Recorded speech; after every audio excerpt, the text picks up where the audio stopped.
আজকে আমরা একটি ইন্টারেস্টিং অঙ্ক করব, যেটা প্রশ্ন দেখতে পাচ্ছেন। প্রমাণ করো যে যে কোনো 52টি পূর্ণ সংখ্যা নেওয়া হলে তার মধ্যে এমন দুটি সংখ্যা সবসময় পাওয়া যাবে যাদের যোগফল বা বিয়োগফল 100 দ্বারা বিভাজ্য। কি বলেছে এখানে? এমন দুটি সংখ্যা পাওয়া যাবে যাদের যোগফল বা বিয়োগফল কি হবে? 100 দ্বারা বিভাজ্য হবে।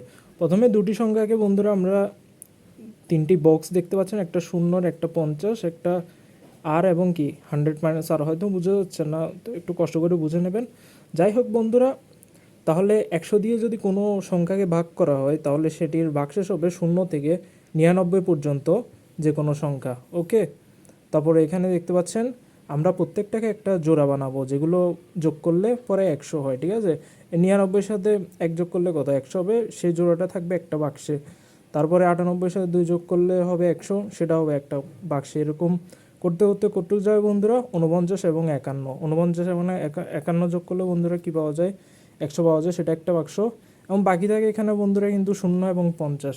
0 এবং 50-এর ক্ষেত্রে যদি দেখি তাহলে 0 এবং 50-এ কিন্তু কোনো পরিপূরক হয় না। সেগুলো মানে কোনো কিছুর সাথে যোগ করলে সেটা 100 এরকম কিন্তু হয় না। 0 সাথে 100 যোগ করলে 100 হয়, তারপরে আবার কি 50-এর সাথে 50 যোগ করলেই কিন্তু 100 হয়, কোনো পরিপূরক নেই। ঠিক আছে, তাই ওই দুটো কি সিঙ্গেল বাক্স। বন্ধুরা এখন বাক্স কয়টা হয়? 49টি। তো জোড়া, এখানে জোড়া জোড়া করলে 49টি বাক্স হবে, এবং এখানে কয়টি হবে? দুইটি সিঙ্গেল বাক্স। ওকে, তারপর সিঙ্গেল বাক্স কি কি? 0 এবং 50। আচ্ছা, মোট 51টি। এখন সংখ্যা আছে কয়টা বন্ধুরা?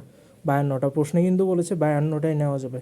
এখন বাক্স যদি 51টা হয়, 52টা যদি সংখ্যা থাকে, তাহলে পায়রাক্ষোভ নীতি অনুযায়ী বন্ধুরা কি যে কোনো দুইটা সংখ্যা কিন্তু কি একটা বাক্সে ঢোকাতে হবে, না হলে পরে কিন্তু কি আমরা 52টি বাক্সতে 51টি সংখ্যা আটাতে পারবো না। তাই সংখ্যা দুটো ধরে নিচ্ছি কি এ ও বি একই বাক্সে পড়বে, এটা পায়রাক্ষোভ নীতি অনুযায়ী। এখন যদি বন্ধুরা একই বাক্সে পড়ে, তাহলে এটা যদি কি শূন্য বাক্সে পড়ে, তাহলে এ ও বি এর বাক্সেস কত হবে বন্ধুরা? 0 হবে। বা 50-এর বাক্সেও যদি পড়ে, তাহলে এ ও বি এর বাক্সেস কত হবে? 50 হবে। এখন বন্ধুরা দুটি সংখ্যার যদি বাক্সেস একই হয়, তাহলে পায়রাক্ষোভ নীতি অনুযায়ী তাদের কি 100 দ্বারা বিভাজ্য হয়ে যাবে। ঠিক আছে, এখন বন্ধুরা আরেকটা জিনিসে আসি।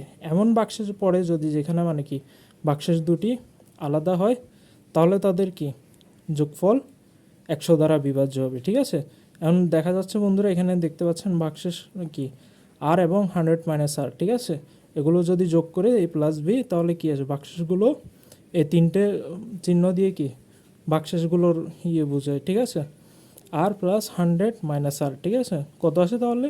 100 আসে। তাহলে 100 দিয়ে 100কে ভাগ করলে কত? বাক্সের 0 থাকবে। ঠিক আছে, তাহলে এটা কি লিখতে পারি? প্রমাণিত। ঠিক আছে বন্ধুরা, আশা করি আপনারা বুঝতে পেরেছেন কীভাবে হয় পায়রাক্ষোভ নীতি দিয়ে একটি অঙ্কের সমাধান করতে হয়।